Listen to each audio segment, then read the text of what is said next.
Bonsoir. It's after midnight, well after midnight. It might be 1 o'clock. I'm like struggling to keep my eyes open. I'm so tired. Hi. I've been at work all night. I just got home a little while ago and set up all of my visual aids and notes for our segment this evening. I was gonna say class, but it's not really formal enough to be a class. We're just kind of like fooling around, you know. So what are we doing here? This is our Saturday night secret sermon where we do what I call the secret teachings of Jesus. And basically I was really wanting to like read the Dead Sea Scrolls and the Nag Hammadi scriptures and some of the other Gnostic texts. And I didn't have time. I had so much packed into every other like moment of my day. So I thought I would make it a weekly segment and we could do it together. So we're reading out of the Nag Hammadi scriptures. We are currently working our way through the Gospel of Philip.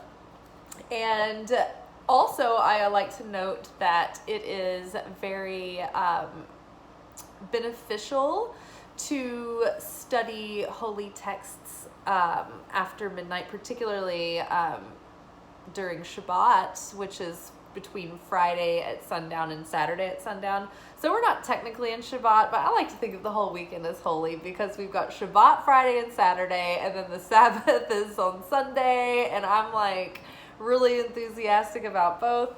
So, but on, so at midnight, this is actually a time where the veil is very thin because we are in a liminal space between the beginning of one thing and the end of another. And so we are like, during that time period, there's sort of like this open window where we can access this different energy and a deeper level of understanding and a greater ease in like kind of embodying what we're learning and being able to like follow through and like integrate it into our life.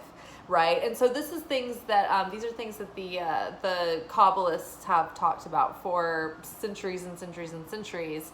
And that's why they would push themselves to stay up late and study throughout the night into the wee hours of the morning. And so also starting at midnight, we are going between midnight and 6. This is very positive hours, and they're very like, it's part of the central column energy. And so in mysticism, most mysticism traces back to the tree of life. And so I study Hebrew Kabbalah. And so this is the tree of life. And this is a cosmic blueprint of like the entirety of existence and beyond what we can fathom. And everything is sort of in accordance with this beautiful machinery. These are the governing forces of reality. This is the map of the human soul. This is the map of the Godhead. So these are the different personalities and governing forces that make up God. And then each center of energy is like a dimension of beingness and of consciousness as well. But in each of these energy centers, like there are angels and energies and themes associated with all of these places, and then the paths in between are represented by, like, for instance, the tarot, right? The major arcana. So just a little bit about the tree of life. I mean, I should really try to like put a workshop together just trying to explain this once and for all to everybody so that we can all be on the same page. But then we have, so what we have here is like the electrical, like the most raw forces of energy, organized and divided into the right column, which is the column of justice and mercy. It's the masculine energy. And then we have the left column, which is the feminine energy. It's passive energy. And it is the column of judgment. So we have active, passive, and neutral. So between 6 a.m. and noon, we have right column energy. That's the energy of mercy. And those are the beginning first hours of the day, and they're the most positive. And think about it, like during the day in the morning, you're like you've got more energy or willpower, right? And you kind of get depleted throughout the day as you get more and more tired and more down. So then the afternoon hours are ruled by the left-hand column, which is judgment. And so that is between noon and midnight. And it's like those are the more negative hours of the day when more negativity is possible, or we're more vulnerable to it. And then the central column energy is the time of day where the columns are balanced and it's like everything is working in unison. And so we are at midnight, between midnight and dawn, in that central column time, and that's another reason why it's so powerful to study during this time, because the energies are balanced. And we could talk about that probably for weeks and months, just like anything in Kabbalah. Yes, and then also because we are pushing ourselves outside of our comfort zone in the spirit of Eucharist, in the spirit of sacrifice. And then when we break the flesh, it opens up and releases this energy to be transmuted and repurposed and reorganized into something else. So pushing ourselves out of the comfort zone and making the sacrifice, and, you know, for the sake of sharing and not receiving for the self alone, opens us up for like all of these blessings to come in, and revelation and insight as we study. So even if you don't intellectually understand what we're going through, your soul is able to connect with it directly. So it's like you just allow the seeds to be planted, and then they'll ruminate and they will gestate, and then you will have, I don't know, insights that will sneak up on you when you least expect it. And then as you start repeating the material and you start understanding where the references are talking about, it all kind of starts to make sense after a while. It's like at first it's just gibberish, and then all of a sudden you're like, oh, that's what they're talking about. Oh, that's an actual reference to something that's like, you know, but I wouldn't have known that before. So hang in there if all of these things sound Greek, because they probably will unless you study Kabbalah. Okay, you guys, I'm going to read the portion and then I will unpack it. And I will say that we are picking up with the portion that we read last week, which is Wisdom and Mary of Magdala. I thought we were just going to do this portion last week, but then I had follow-up like ideas and things that I remembered throughout the week that I also wanted to talk about. So I basically have just kept notes all week, and I'll read the portion and then I'll go through the notes. Okay. I do think it would be helpful to watch last week's episode, because I'm just going to briefly explain very generally the overall what I think it means, because I'm going to go into the other notes. So before you're like, but what about this? Like, try watching last week's episode.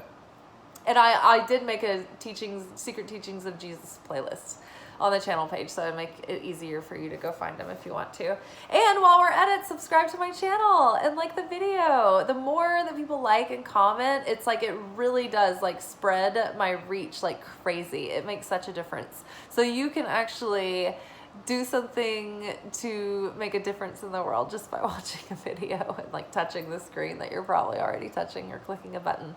So do it, all right? I want to grow the channel. Join us. Okay, I'm getting loopy. I'm so tired. I'm like struggling to stay awake. Keep my eyes open. Wisdom and Mary of Magdala. Oh, and there's also footnotes. So I'm going to read it one time through without the footnotes, and then I'll read it a second time with the footnotes. And I'm beginning now. Wisdom, who is called barren, is the mother of angels. The companion of the Savior is Mary of Magdala. The Savior loved her more than all the disciples, and he kissed her often on her mouth. The other disciples said to him, "Why do you love her more than all of us?" The Savior answered and said to them, Why don't I love you like I love her?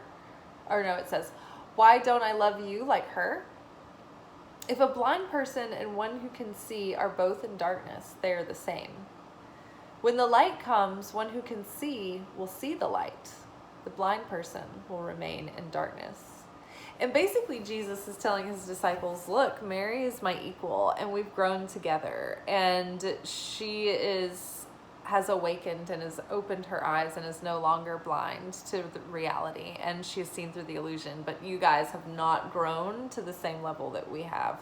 And so she and I see eye to eye, and she really, really, really gets the depths of what we're doing here, and she's on a process of ascension with me. Like, he's telling them, like, she's my equal counterpart. Mary of Magdala represented the divine feminine, right? And the disciples are always so frustrated because they're like, why don't you like us, Jesus? We do everything you say. You say you're not, but we do. We're trying. It's like they're never quite getting it.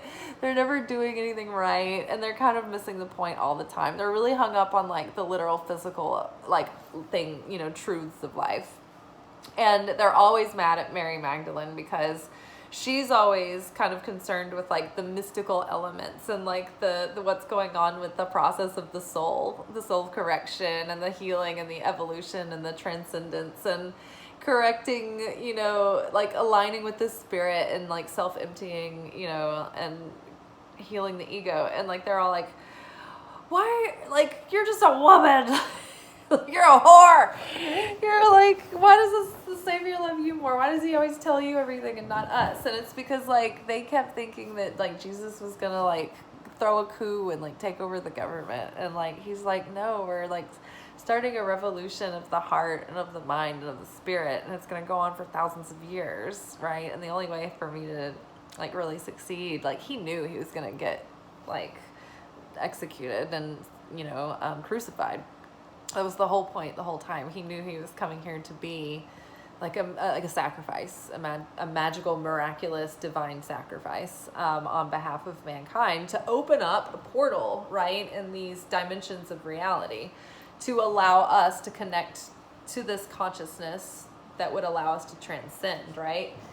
This is a path of consciousness here. All of these are, right? This is the path of, like, when we have divine inspiration, the motion goes down and across. So it goes from here where it comes in this primordial point of Keter, the crown, and it goes over to the masculine first, and then it darts over to the feminine, and then back over to the masculine column, and back over to the feminine column, and it goes back and forth and zigzags down.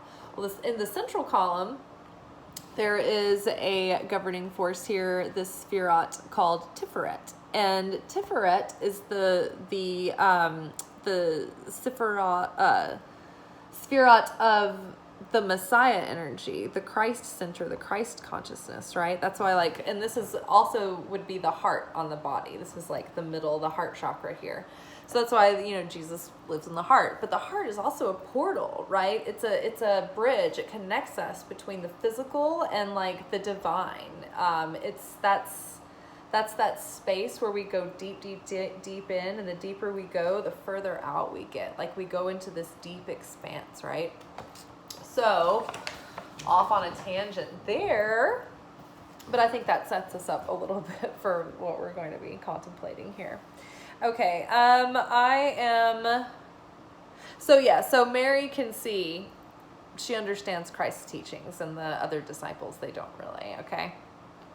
So I'm going to read this with the footnotes this time. Wisdom, or Sophia, who is called barren, is the mother of angels.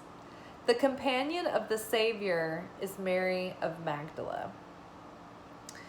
And so in the footnotes, it says, or you could divide the sentences differently to read this way. Wisdom, who is called barren, is the mother of angels and the companion of the Savior. So wisdom is the companion of the Savior. The Savior, which, you know, this is also an archetype that we embody, right? But the Savior was preoccupied, the equal companion of compassion and divine love is wisdom, right? And they kind of go hand in hand. The more divine love you have, the more wisdom and perspective it begets. And I think that the more wisdom and experience you have, the more experience you have and the more wisdom you've gained, the more it opens up for that unconditional divine love to come through. So, wisdom, who is called barren, is the mother of angels and the companion of the Savior.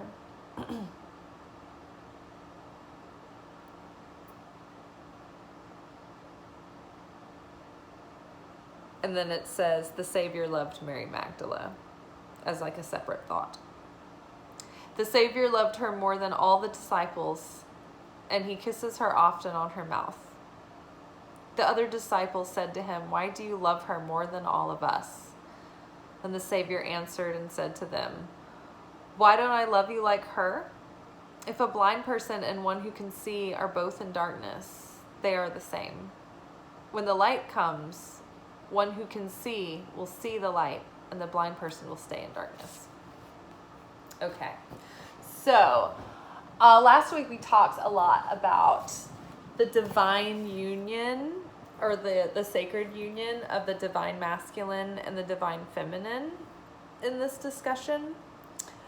I think it also has to do with the union of the divine spirit and the human self, like the union of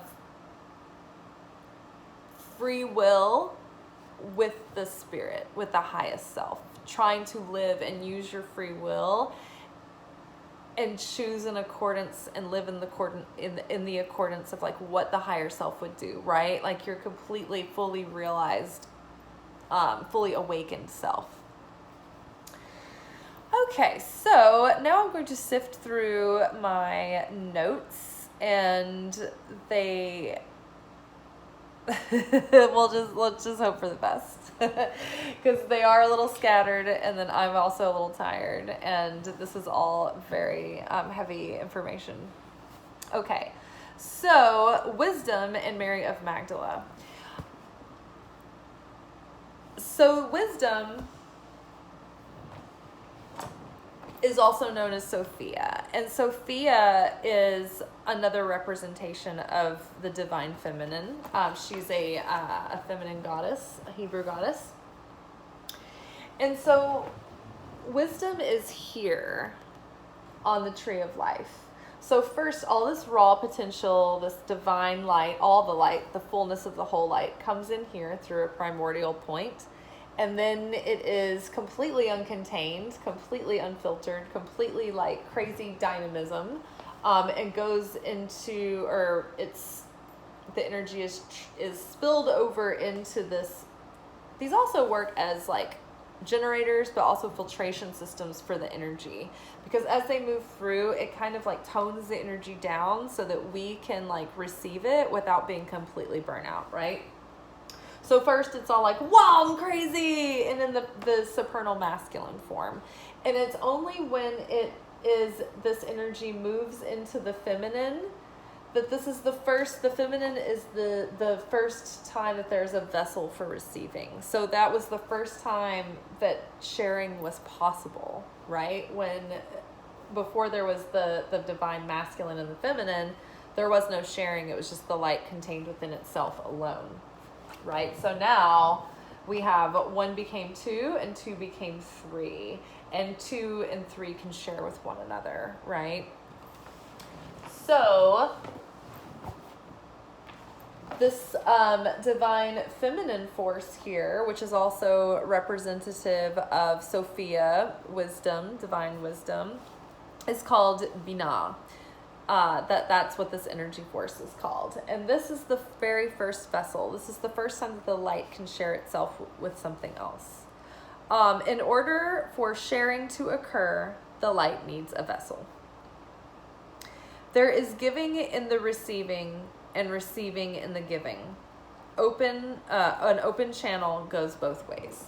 So we either vibrate with something or we don't. We're either in vibration and resonance, or we're in dissonance with a thing. And so with sharing, there is this quality where you are giving as the receiver, but you're also receiving as the giver. And what I mean is, well, in these energy centers,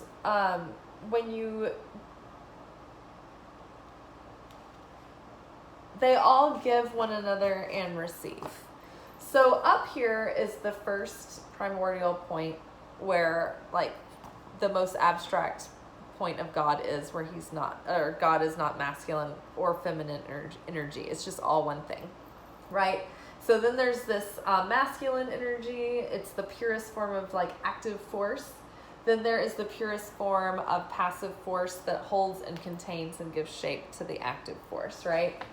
Before this, nothing could share, right? So once things can share, the masculine gives to the feminine receives from the masculine. The masculine is actually receiving from the divine, like from the primordial point. You go down further, the feminine becomes a masculine giver, and the masculine over here becomes the receiving feminine. Well, in human talk and 3D world, when we give to someone, we are actually correcting or purifying or healing or offloading old negativity that had us thrown out of balance or was causing us to experience chaos.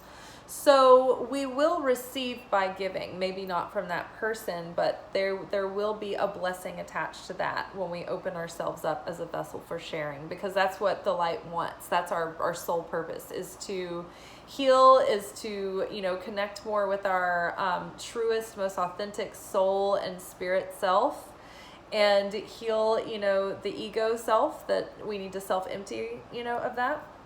But also it is, so that we can come here and share and be a sharing vessel of the light, to radiate the light on behalf of the light for others and be of service, right? So there's blessings that will be given to the giver. So you're receiving by giving. And then by being the person that receives, because sometimes it's like you feel guilty about like receiving something. You don't have to, because when you receive and you allow someone to give to you, then you're setting them up for the blessing, right? So you don't have to feel guilty about taking or receiving, I should say, receiving something that's given to you freely. Because that person is going to be blessed. So you are giving them the opportunity to receive a blessing. So do you see what I'm saying? How there's giving and the receiving and receiving and the giving. And you see that it becomes like this open channel, this pipe that's like open at both ways, right? For the light to just run through it. Binah is the first vessel or spherot that shares with reality or existence. So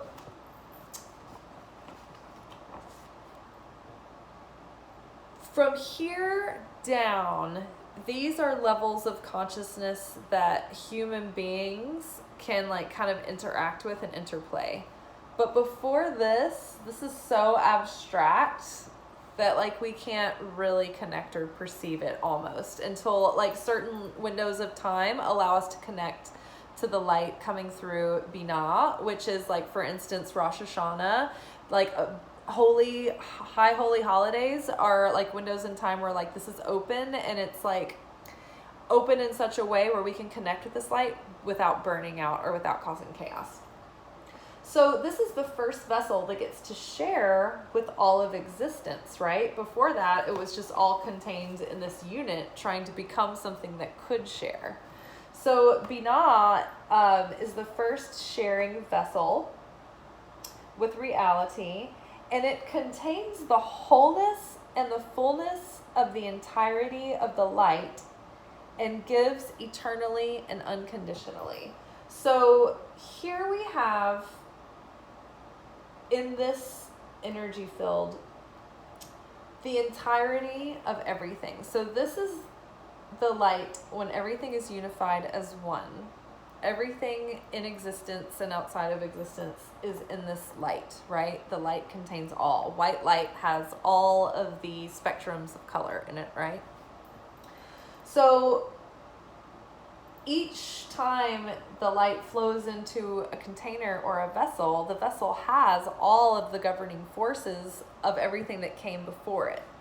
So Binah has all of this pure divine source light energy to give to us, and it shares in that entirety at all times, eternally, always flowing, always giving. It never stops. It's only our negativity that creates shells and blocks that disconnect us from the receiving, but the sharing of the light of the supernal forces is always flowing down to us. It's unconditional, and it's eternal, it's unwavering, it's unfluctuating. And so we just talked about open windows in time allow us to connect to Binah without blowing up or blowing a fuse or causing chaos. So what I mean by that is when we connect to the energy of the light and we haven't really earned it yet through a process, we have what is known as bread of shame. Like when you give to someone who hasn't earned it, it creates this weird tension between you, and it almost like creates this distaste, especially on the receiver's end. They're like, no, this is like making me feel weird. It's called bread of shame. But it is something that is universally true, like layer by layer by layer, like everywhere. It's that truth is always underlying things. So if we receive fulfillment from things in a way that is grabbing at it and not taking our time, not doing it thoughtfully or consciously, or working our way up to something or earning something, then it can cause a backlash, or it can bite us in the ass, or it can cause chaos, right? If we, like for instance, if you take drugs and you get high, you're receiving some fulfillment from the light, but you're taking it in a way that you didn't earn it. Like you're just taking something like in an unhealthy way. And so then you have like a terrible hangover or whatever after the fact. If you are like seeking fulfillment from the light through like a beautiful meal out, right? Maybe you go to like, say like Once Upon a Time in France and Nashville. Oh my God, it's so cute. And that is the kind of place where you're like, I just want to eat until I can't. And then like, I just want to just make myself keep going. So you go to a meal like that, and it's like this beautiful French restaurant. Everything is wonderful and delicious. And you've got all this light coming in. You're like, I'm so fulfilled. This is so great. But at a certain point, it starts getting worse and worse because you're going past the point of the peak, and you're overindulging. And so then the chaos is, I don't feel good. You might like end up getting sick or whatever. So another example of not earning the vessel is literally the theme of Rosh Hashanah. The fall of man was literally the fact that it wasn't like an apple. It was Adam and Eve had sex before Shabbat. They slipped and did it before their souls and their consciousness had fully matured through like the one full cycle of the day. And so they short-circuited and they took fulfillment before it was perfected yet. They just needed to wait a few more hours, but they couldn't. Classic, right? And yeah, so there's a lot of like, I don't know, poetic metaphor when it comes to Adam and Eve, but really it was just they didn't wait long enough to have sex, which is true, right? If you don't wait long enough to have sex in a relationship, you don't truly appreciate one another. I mean, that's not necessarily like for females, like for people who are hormonally female, and maybe even people who identify as female, we chemically bond from sex like as a reflex. But like men don't. And so I think that females can probably have sex sooner and still like appreciate and not like, and still be a vessel that contain the situation. But if the male or the masculine energy of the situation of the dynamic doesn't earn, and this is not gender related, this is like masculine, feminine energy. If the masculine doesn't earn, then it short circuits every time, right? So earn your vessels. Okay. So we're opening up a window in time during Rosh Hashanah where we can connect to this light without having a backlash, right? Without having some kind of chaos involved. And then without maybe maybe you can bypass like some deep and like complicated process, you know, and like maybe gain insight or correction because you're connecting with consciousness during that time period, rather than trying to like hack it out on your own. It's like you're given extra support and extra care. Okay, and so Binah contains all the wholeness and the fullness, so we talked about that. Okay, and then all of the powers are contained in Binah. Powers are angels. Okay, so if all of the light and all of everything is contained within Binah, so when it's here in Hakma, which is the supernal masculine, it doesn't have any form yet. It's just this like abstract, like unadulterated energy. And so it hasn't been shaped into anything. It isn't until the energy goes into Binah that it can take form. It can start to take shape. Things can start to like focus into something. And so once we get here, and the energy starts kind of condensing and going into these other governing forces, things start getting more specific and more concrete and more recognizable. So all of the powers come from Binah because they're all contained in Binah, and it shares with every time that it goes through these processes and these dimensions, and it goes along this path. So the angels are, I mean, we think of them in like almost like the Greek mythical sense, like they're these like beings, like almost like people with wings, and they're like soldiers, and they have like, you know, all these, every power wrapped up inside of each angel. They can just do anything, and they're magical. But really, angels have different levels of power, and they are organized into very specific functions. They're almost like governing forces of reality, and they're like energy personalities more than they are beings, right? So think of them as powers that we manifest. So all of these powers or angels are contained in Binah and then distributed out from there. And we talked about what are angels really. They are really energetic forces that help and assist us and help perfect our egos. They help us shed those ego layers so that we can open up and we can fulfill the divine plan in our life to become perfected and in union with our higher self, and be able to exercise our free will, not just be reactive to life all the time, but actually be able to slow down enough and have enough self-control where we can like use the wisdom that we've earned and actually make a free will choice based on that. That's the most empowered, highest privilege that there is to be able to come here in human form and live in this 3D world, in this realm where not all of the other energy beings and personalities get to come, you know? So we are privileged to come here and do this and play out these dramas with one another so that we can self-discover, so that we can correct, so that we can go through a process of unfolding and becoming and discovering, and it's all very adventurous, I must say. Okay, energy given form. So that is that energy center Binah, and that is wisdom, is energy given form. Energy given form, pure light contained in a vessel, results in wisdom. It's like when all of your experiences that you've lived start making sense. They start taking shape. They start taking form. You know, it's not just crazy chaos and energy and, you know, slices of memories and experiences going from one place to the next. At some point, experience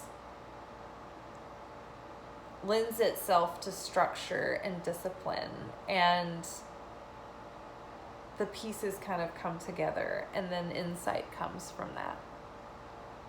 Light cannot become wisdom understood and realized without a vessel. Oh, light cannot become wisdom understood and realized without a vessel.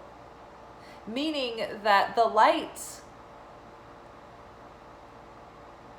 is revealed through our process. Without our process, the light is radiating at this world, but it's up to us to connect with that light to bring it through into this world. The light is what animates us, but it's sort of like if a tree fell in the woods, you know, would it make a sound if no one was there to hear it? It's like the light, like we are the channels for the light for the light to experience this realm, for the light to realize, like for us to realize the self, you know, as the self observing the self. But it needs the vessel, because without the vessel, there's nothing to share with, right? It's like this. Without the vessel, which is Binah, which gives birth to the rest of existence and reality, all you have is like this crazy dynamic, like static energy coming from a point in the void. So like without the vessel, there's nothing to contain it, there's nothing to catch it, there's nothing happening, and nothing to be it's unfathomable, because it's absurd, because it's shapeless, it's formless, it's absolutely abstract.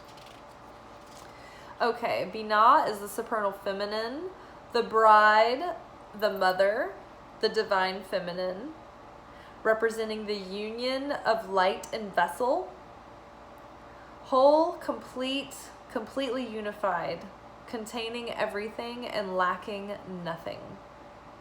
When we understand the wisdom of Binah, we live and know and have our being in the truth that we truly have everything, that we are everything, that we are one with everything, that we need for nothing, that we lack for nothing, because it is already a part of us.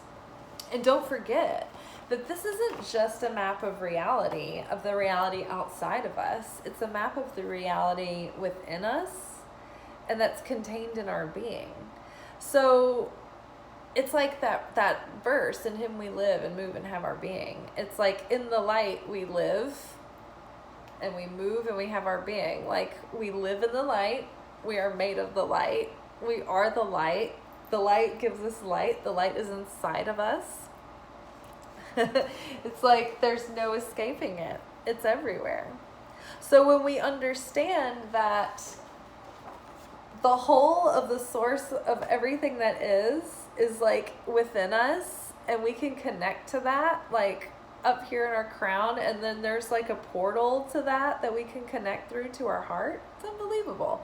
When we realize that this completely like explosive dynamic potential is within us, the potential that creates the cosmos, the discipline, the shape, the focus, the effort, the form that it takes to make something of all of this potential is within us too, right? And all of the other forces of creativity and understanding and organization and compassion and wisdom, right? And insight, all of those are within us as well. But every single thing, the whole of light, the whole of the light, the purity of the light is within us at all times. And when we realize that, we realize that anything that we want that's truly like in alignment, or with that's truly like set aside to be ours, or that belongs to us, is already ours, right? It's just out there, and it's going to be connecting with us at any minute, right? Like it's already mine. The whole universe is within me, so of course it's mine, right? When you understand that you are completely whole and perfect, even with all your flaws. It's like you're just given these flaws to like play with while you're here, and hopefully like take them seriously enough to explore them and amend them. But you're not supposed to beat yourself up about it, or feel less than, or feel like you're behind or whatever. It's just part of the assignment, right? It's just everybody has it. It's the point of us being here, right? So it's like we're perfectly perfect, but yet we're like pushing up against our own growth edge just because that's what the light would do, right? The light is always in a state of becoming. The universe is always expanding. That 1,000-petaled lotus is always in bloom. We are always blooming. We are always in a state of becoming. In some translations, when God is asked his name, or its name, God's name, God refers to self as I am that which I am becoming. And I love that, because it's like, I feel that way too. I get like a meltdown when I think about like having to write on a profile, like, tell me a little bit about yourself, or like, oh God, a dating profile. Jesus, where do I begin? Like, I don't know. It's too overwhelming. I am everything. I am nothing. I'm the void. I am the wholeness. Everybody's like, what? I just want to drink. When we realize fully realize our wholeness and fullness and completion and oneness on this level, we have achieved the highest wisdom and the sacred union of the light and vessel. So Mary of Magdala is a living representation of wisdom. She's a living representation of divine feminine, of the bride of Christ, the vessel receiving the light, or the groom. Just as Jesus of Nazareth was the living representation of the light, fully realized in divine human form, the Son of Man.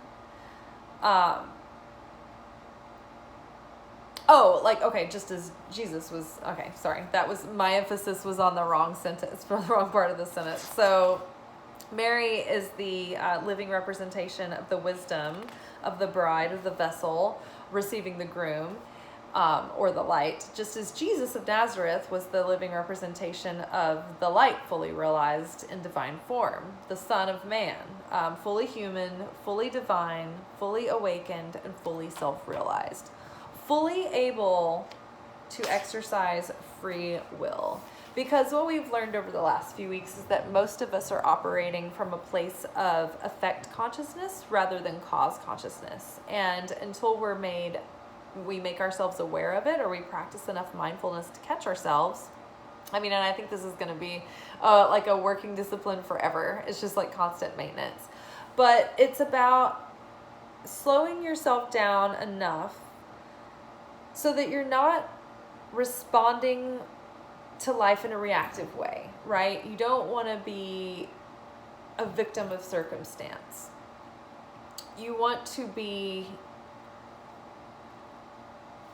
experiencing what's happening, pausing, observing without judgment, connecting with the higher self, and then choosing, using your free will to make your choice. And you know what? You have the free will to make the wrong choice if you want to. It's your choice, but own your choice. Make the choice. Don't be on autopilot. Then you're not fully human. You're not fully divine. You're a robot. You're on, auto drive, right?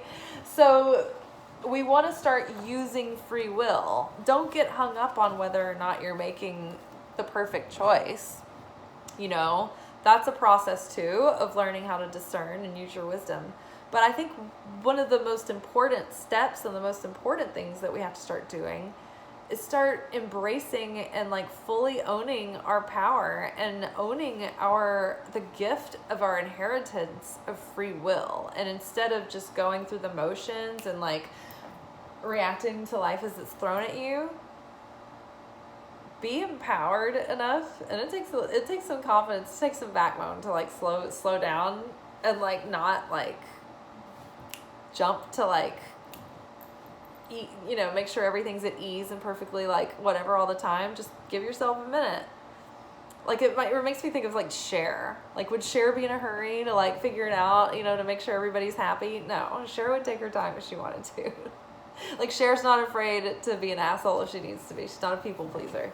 So yes, so use your free will. Slow down, choose with intention, right? Tune into the heart. The heart's, you know, healing. Our souls are up leveling, you know, we are self-emptying of so much baggage and so many perceptions that we used to have, that it's requiring us to slow down and take our time making decisions, because we're learning who we are all over again. It's like we're a new self, we're creating a new life, and so we get to pick and choose. This time, having like known, because of all the things that we've, you know, having known if we knew what we knew then, or how do you say it? Like, if I knew then what I know now, but now we do know now what we knew then. So choose accordingly. All right, you guys. I've been saying, I'm talking in circles. I hope y'all have a good night. I'm gonna eat some dinner, and it rained earlier, so I don't think I have to water the garden. Good night.